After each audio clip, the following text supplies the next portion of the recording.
आपण आता प्रभाग क्रमांक 19 आणि 20च्या सेंटर भागावरती उभा आहोत। या ठिकाणी काही उमेदवार आहेत आणि काही कार्यकर्ते देखील आहेत बहुजन विकास आघाडीचे। आपण त्यांच्याकडूनच जाणून घेणार आहोत या ठिकाणची परिस्थिती आहे, कशा पद्धतीने या ठिकाणी प्रचार सुरू आहे। प्रचार इथे जो सुरू आहे तो बहुजन विकास आघाडीचाच सुरू आहे आणि बाकीचे जे कोण अपक्ष वगैरे उभे आहेत हे अपक्ष फक्त पाडापाडीचं राजकारण। जसं तुम्ही पाहिलं वसई विरारमध्ये भाजपने बहुतेक ठिकाणी डबल टिबल एबी फॉर्म दिले, कारण का त्यांचं राजकारणच पाडापाडीचं आहे।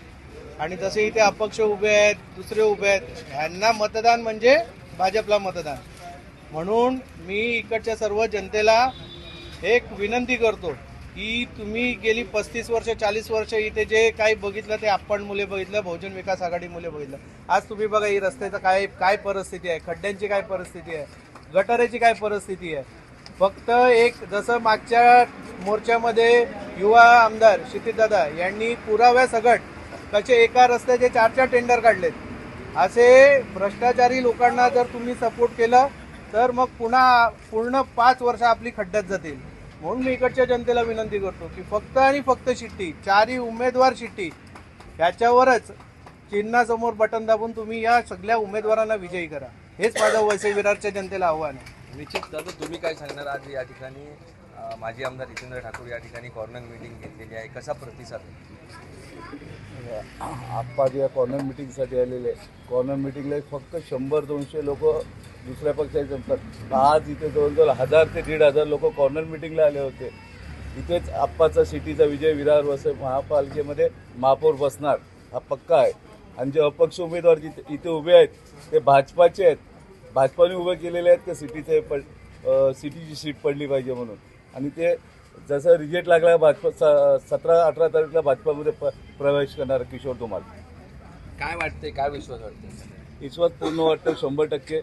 आमच्या 19-20ला तर सिटी वाजली। निश्चित मनसेचे नेते देखील आहेत आपल्यासोबत, काय सांगाल, कशा पद्धतीने आपण या ठिकाणी प्रचार यंत्रणेत आहात? मी 19 आणि 20मध्ये प्रचार करतो। आम्ही मनसे युती असल्यामुळे आणि जागोजागी आम्ही सर्वे केला आम्ही आमच्या स्वतःहून। तर इथे जे उमेदवार उभे होते, म्हणजे जे सिटीचे उमेदवार होते पहिला गेल्या टायमाला, ते अपक्ष म्हणून निवडून आले आणि त्याला तिकडून जनतेने या लोकांनी सर्वांनी सपोर्ट करून त्याला निवडून दिलेले। पण आता काही लोक म्हणजे जे तिकीट मागणारे, परत नगरसेवक होऊन गेलेले, परत ते तिकिटासाठी भांडणारे, ते आज या प्रचाराला सिटी पाडण्यासाठी विरोधात प्रचार करतात। ते जे आहेत बहुजन विकास आघाडीचे कार्यकर्ते आहेत, पदाधिकारी आहेत, नगरसेवक आहेत, पंचायत समितीचे नगरसेवक आहेत, माजी नगरसेवक आहेत, पण त्यांनी कुठेच लक्ष दिलं। आपण आज मी बघितलं की आज इकडे जेवढे कार्यकर्ते आहेत ना, त्यांच्या जोरावर आज सिटी ही 19 आणि 20मध्ये गाजणार। प्रभाग क्रमांक 19 के उम्मीदवार देखिए अपने सोबत है, क्या बताओगे किस तरह का माहौल है, कैसा प्रचार चल रहा है? प्रचार ऐसा चल रहा है कि हम लोग ऐसा लग रहा है हमको कि हम जीत चुके हैं। अभी आज देखो हमारे इधर हमारे माननीय श्री हितेंद्र ठाकुर अप्पा आए थे, हमको ऐसा लगा हम लोग सेलिब्रेशन कर रहे जीत का। और हम 19 और 20 नहीं जीत रहे, हम पूरी 115 सीट जीत रहे हैं और हमारा महापौर 100% बैठ रहा है। बस यही आपके चैनल के माध्यम से कहना चाहता हूँ। और यहाँ पे जो अपक्ष खड़े हैं हमारे इधर 20 नंबर में लोगों को वो बी टीम वाला काम कर रहे हैं। हमारे इधर भी बी टीम है, लेकिन यहाँ दूसरी एक बी टीम लगी है, लेकिन उससे कुछ नहीं होने वाला है।